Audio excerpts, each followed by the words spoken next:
ಎಂತ ಚಿಂತನೆ ಇದು? ಯಾಕೆ ಅವರೆಲ್ಲ ದೇವರುಗಳಾಗಿ ಉಟ್ಕೊಂಡು ನಮ್ಮ ಮುಂದೆ? ಯಾಕೆ ಅವರೆಲ್ಲ ನಾವು ಯಾಕೆ ಪೂಜಿಸ್ತೀವಿ? ಇಂಥ ಚಿಂತನೆ ಇವತ್ತು ನಿಮ್ಮ ಮನೆಗೆ ಬೆಂಕಿ ಬಿದ್ದಿದೆ, ನೀವು ಸಾಯಿರಿ. ನಮ್ಮನೆಗೇನು ಬೆಂಕಿ ಬಂದಿಲ್ಲ ಅನ್ನೋ ರೀತಿಯಲ್ಲಿ ನಾವು ಯೋಚನೆ ಮಾಡಿದ್ರೆ ನಾವು ಬದುಕಕ್ಕಾಗ್ತದ? ನಮ್ಮ ರಾಜ್ಯ ನಿರ್ದೇಶಕ ತತ್ವಗಳನ್ನು ಓದಿದ್ರೆ ನಮ್ಮ ಪೊಲಿಟಿಕಲ್ ಸೈನ್ಸ್ ಟೀಚರ್ಸ್ ಇರ್ತಾರೆ ಇಲ್ಲಿ.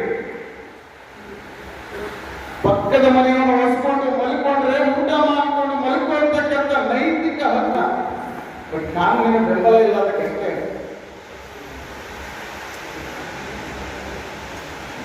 ಕಾನೂನಿನ ಬೆಂಬಲ ಇದ್ದಿದ್ರೆ ಅವನು ಬಂದು ಕಿತ್ಕೊಂಡು ತಿನ್ಬೋದಾಗಿತ್ತು.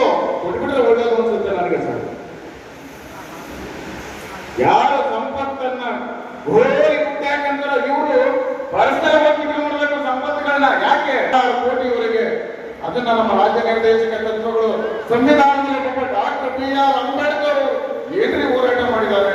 ಅವರ ಹಿಸ್ಟ್ರಿಯನ್ನು ಓದಿದ್ರಿ ಓದಿದ್ರು ಬಹುಶಃ ಮಾಡ್ಕೊಂಡ್ಬಿಡ್ತಾರೆ. ಯಾಕೆ ನಮಗೆ ಒಂದು ದೊಡ್ಡ ಕೆಟ್ಟ ಗುಣ ಇದೆ ನಮ್ಮಲ್ಲಿ. ನಮಗೆ ಇದ್ದಾಗ ಭಾಷಣಗಳನ್ನು ಕೇಳ್ತಾ ಇದ್ದಾಗ ನಮ್ಮ ಮನಸ್ಥಿತಿಗಳೇ ಬೇರೆ, ಇಲ್ಲಿಂದ ಹೋದ ಮೇಲೆ ನಮ್ಮ ಮನಸ್ಥಿತಿಗಳೇ ಬೇರೆ ಇರ್ತದೆ. ಅದಾಗಬಾರ್ದು.